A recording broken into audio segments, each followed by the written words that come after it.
Hello, welcome to another video. Today's video has been requested by a comment on my how to self-publish video, a video I'm very proud of, if you must know, and I think that you should all go watch it after this video. This commenter asked for a step-by-step process on how to start your own publishing company, which is something I talked about in that video and something I really do think you should do. So today we're going to talk about how to do that. First of all, let's talk about the why. Why do we want our own publishing company? Why would we go through all this work? First of all, and it's actually not that much work.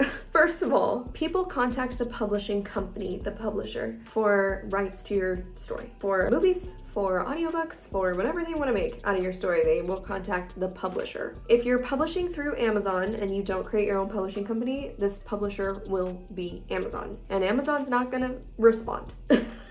If you're publishing through Ingram Spark, the publisher will be you, but it'll probably just be your name. And that brings us to the second point, which is that having a traditional looking publishing company on your book is gonna make it look traditionally published. It's gonna make it look professional. It's gonna make it look like it didn't just come from someone sitting in their house. Not that that's a bad thing, but there's kind of a stigma around indie books. There's a little bit of a bad rap around indie books and indie publishers because people think they're lower quality, they're not as good stories, they don't need as much, quality checking and all of that kind of stuff and editing, and you're not gonna have as good of a time reading it. So if it looks more traditional, the key is to fool people into thinking it's traditional so that they don't immediately discount you, so that they don't pick up your book, see that it's indie immediately and think, oh, that's not worth my time. We don't want that. So how do we start our own publishing company? I think it's five super easy steps, and one of them is kind of a bonus step. So 4 super easy steps, let's get into it. Okay, step 1 for starting your own publishing company is to pick the publishing company name.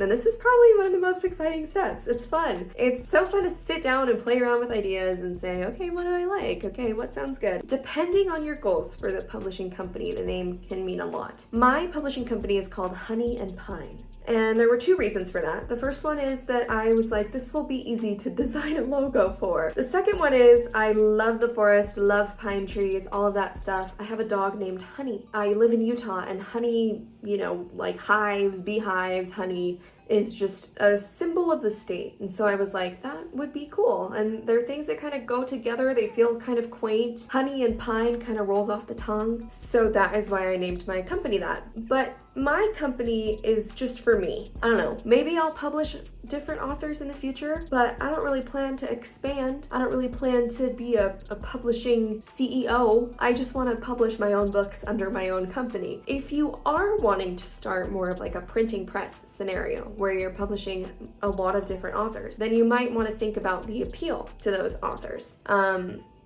I kind of think this advice is garbage, but it is something that people think about, and it is something that people suggest thinking about. So I'm gonna give it to you. I think you should name your company whatever you want, as long as you like it. But, just don't name it anything that is gonna turn people off from wanting to associate with you if you want to publish other people's books in the future, or even from wanting to read your book. So it is important in that sense. There are also suffixes for publishing company names, such as press, publishing, books. My publishing company is Honey and Pine Publishing Co. because the publishing co felt better than publishing company, but it also just felt kind of cute and quaint with the rest of the name. It kind of really tied it all together. Sometimes you don't need a suffix at all. HarperCollins, Penguin Random House, those are publishers, pretty big publishers that don't use a suffix.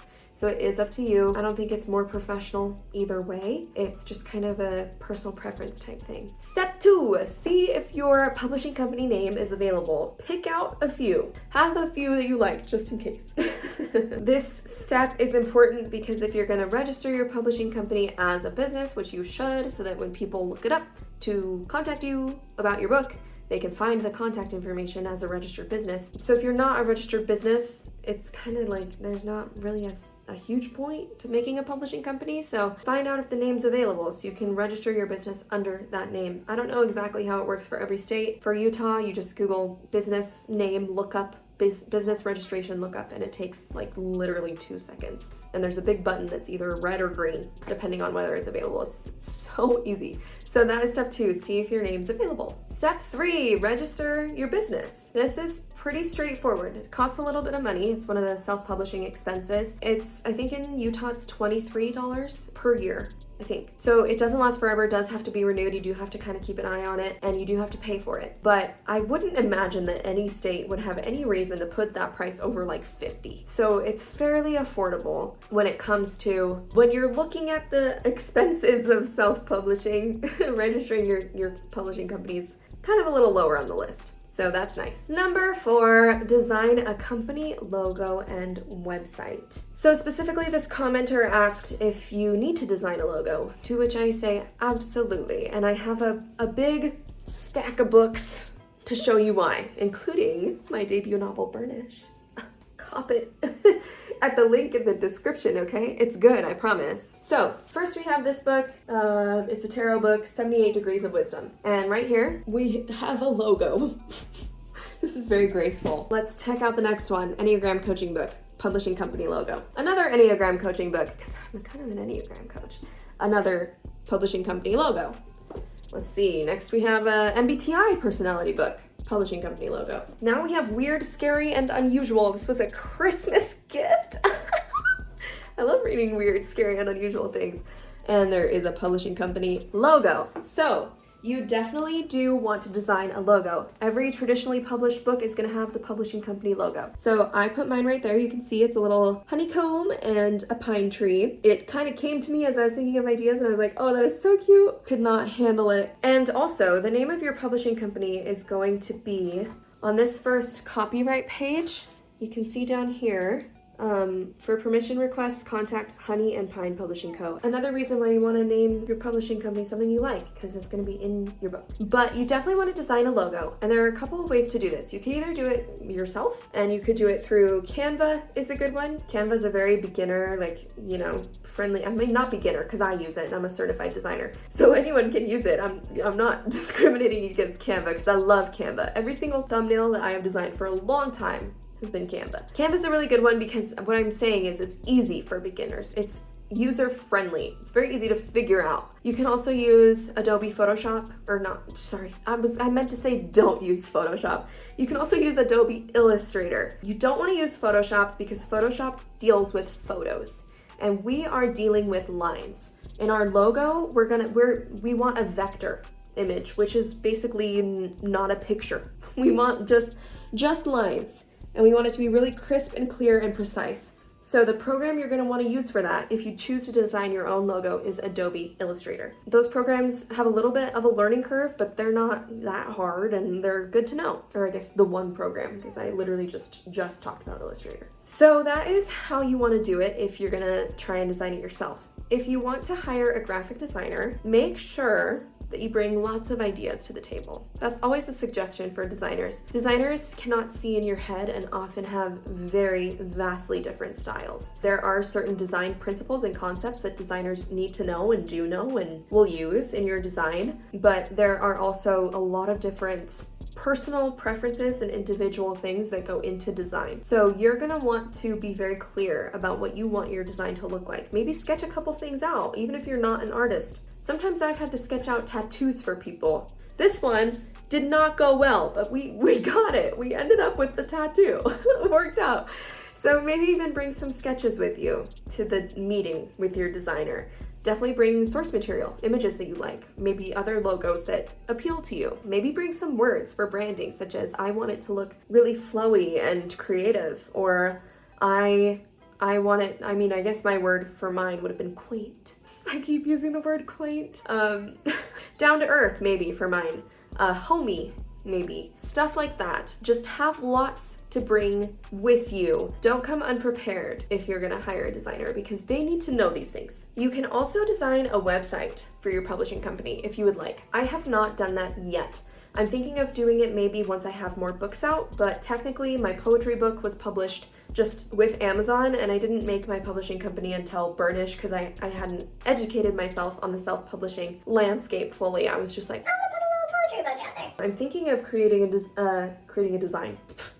I'm thinking of creating a website soon, maybe once I have a couple more books out, which might be coming up, I'm just saying. Anyways, so you can also design a website. Some of my favorite platforms for that are Wix and Weebly. Very easy, super quick to learn, very customizable. And the one that I would not recommend, at the risk of losing maybe one day a sponsorship, is Squarespace. I really don't enjoy Squarespace. They are very particular with where they let you put things, and I want to put things where I want. Wix and Weebly I for sure would recommend, and having that website will make it even easier for people to find your publishing company and contact you. That is an expense though, because Wix and Weebly will charge you to attach a domain to your site. So if you don't want your site to be something.wixsite.com or something.weebly.com, they're gonna make you pay for it. And I think it's like hundreds per year. So just be aware of that. I use Bitly, just bit.ly/whatever I want. And I just use those for all my websites right now because your girl cannot afford. So there are workarounds, there are different ways to do it. TinyURL is another one where you can type in a longer URL and then you can do tinyurl.com/whatever you want. So that's a good way, but that can be a little annoying that they don't let you attach a domain for free. You also have to buy the domain. So it's annoying that you have to buy the domain and pay to attach it, but that's a whole, whole other rant. And our bonus step number 5, buy ISBN numbers. We talked about this a little bit in our self-publishing video. It's critical. The website that you can buy them from, there's just one. It's called Bowker. Bowker. They sell them individually and in packs of 10, I think. And this is gonna be the way that you attach your ISBN. It's like your book's social security number. It's the way that you identify your book, but it's also the way that your book is attached to you and the publishing company. So depending on which publishing company owns the ISBN, or not even owns, but when you go to self-publish a book, you have an option to put in the ISBN, and then you have the option to put in the publishing company name. When you use just an Amazon-generated ISBN, Amazon is the publisher. When you put in your own ISBN, you can put whatever publishing company name you want. You could even do 10.